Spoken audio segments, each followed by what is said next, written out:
દ્વારકામાંથી એક ચોંકાવનારી ઘટના સામે આવી છે, જ્યાં એક મહિલા પર છરી વડે હુમલો કરવામાં આવ્યો છે। ગીર સોમનાથ જિલ્લાના વેરાવળની એક યુવતી પોતાની બહેનને મળવા દ્વારકા પહોંચી હતી, ત્યારે રૂપેણ બંદર વિસ્તારના સબીર ઇસ્માઇલ બેસલિયા નામના શખ્સે તેમને પરેશાન કર્યા હતા।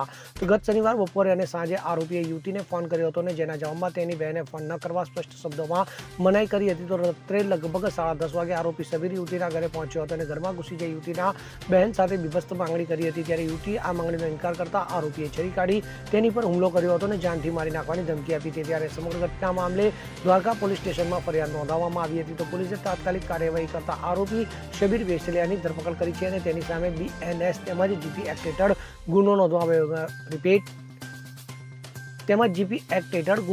આવ્યો છે। તો PSI TD ચુડાસમાના નેતૃત્વમાં આગળની તપાસ ચાલી રહી છે। Bureau report CN24 news. હવે જુઓ દેશ દુનિયાની તમામ ખબરો તમારી આંગળીના ટેરવે। ઉઠાવો મોબાઈલ અને Google Play Store પરથી ડાઉનલોડ કરો અમારી CN24 ન્યૂઝ મોબાઈલ એપ।